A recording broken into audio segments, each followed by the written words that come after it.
लेकिन तभी जेसन को सोफिया के साथ हुए इंटीमेट के बारे में याद आने लगता है और वो एक बियर की बोतल लेकर वहाँ से चला जाता है। लेकिन खुलेआम बियर लेके जाने की वजह से पुलिस उसे पकड़ लेती है। लेकिन वहाँ सोफिया आकर किसी तरह उसे वहाँ पुलिस से ले जाती है और वहाँ सोफिया उसे अपने साथ एक होटल रूम में ले जाती है। तभी वहाँ जेसन की माँ जेसन के फादर को ये कहती है कि हमें जेसन को पैशन के लिए 1 साल देना चाहिए, जिस पर जेसन के पिता मान जाते हैं और उसे घर वापस लाने के लिए जाते हैं। और अब वहाँ रूम में लेके जाने के बाद सोफिया अपने कपड़े उतारने लगती है ताकि वो फिर से इंटीमेट हो सके। लेकिन तभी जेसन कहता है कि हमने जो भी किया वो एक भूल था और हम आगे से ऐसा कुछ भी नहीं करेंगे। लेकिन सोफिया उसे तसल्ली देने लगती है और कहती है कि हम दोनों एक दूसरे के लिए ही बने हैं। लेकिन जेसन सोफिया की कोई बात नहीं मानता और वहाँ से उठकर चला जाता है और इसीलिए सोफिया को काफी ज्यादा गुस्सा आता है। फिर अगले दिन वही जेसन और उसकी बहन जोई वापस से स्कूल के लिए निकल जाते हैं। फिर अगले दिन जेसन जब अपने कमरे में जाता है तो वहाँ उसे सोफिया बेहोश पड़ी मिलती है, जिसे देखकर वो काफी ज्यादा घबरा जाता है। और तभी उसे मालूम होता है कि सोफिया नाटक कर रही थी, जिस पर वो काफी गुस्सा करने लगता है और कहता है कि मैं इस सब के बारे में फादर को रिपोर्ट कर दूंगा। लेकिन तभी सोफिया उसे ये कहती है कि अगर तुमने कुछ ऐसा किया तो मैं भी सबको बता दूंगी कि कैसे तुम एक टीचर के साथ फिजिकल होते रहे हो।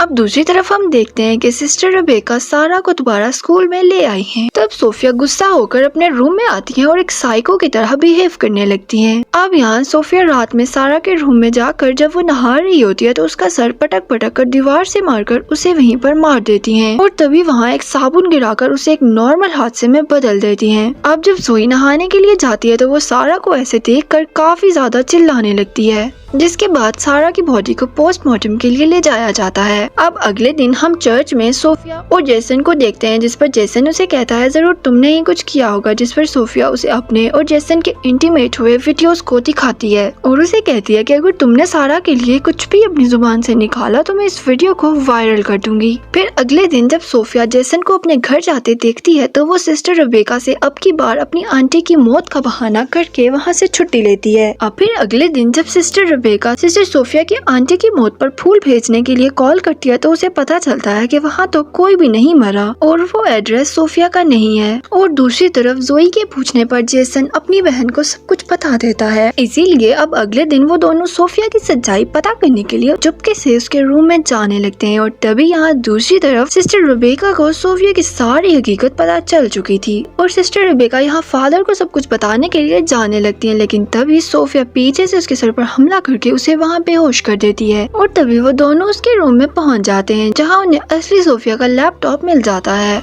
और साथ ही उसका लैपटॉप भी मिलता है जो सोफिया बनकर यहाँ आई है, जिसका असली नाम लोरा होता है। और वो दोनों यह हकीकत सिस्टर रेबेका को बताने के लिए जाते हैं, लेकिन तभी उनका सामना सोफिया यानी लोरा से होता है और वो जेसन के हाथ में अपना लैपटॉप देखकर समझ आती है कि उसका पोल खुल चुका है। लेकिन वो अभी भी पागलों की तरह जेसन से अपने प्यार का इजहार कर रही होती है, लेकिन वो दोनों उसकी नहीं सुनते और आगे बढ़ने लगते हैं। लेकिन तभी पीछे से लोरा जोर से जोई के सर पर मारकर उसे घायल कर देती है, जिससे जेसन गुस्से में आकर उसका गला दबाने लगता है। तब लोरा उसे भी मारकर उसे भी घायल कर देती है, जिससे वो फिर से जोई को मारने के लिए उसकी तरफ बढ़ने लगती है। लेकिन तभी वहाँ सिस्टर रेबेका आकर उसे रोकने लगती है, लेकिन वो सिस्टर रेबेका को भी मारने लगती है। तभी जेसन अपनी पॉकेट से स्क्रू ड्राइवर निकाल कर लोरा की पीठ में घुसा देता है, जिससे वहीं पर लोरा की मौत हो जाती है। और इसके बाद हमें स्कूल के ग्रेजुएशन का दिन दिखाया जाता है, जहाँ पर जेसन के फादर जोई को उसकी माँ की कार और जेसन को एक न्यू गिटार गिफ्ट करते हैं। और इसी हैप्पी सीन के साथ ये मूवी यहीं पर एंड हो जाती है।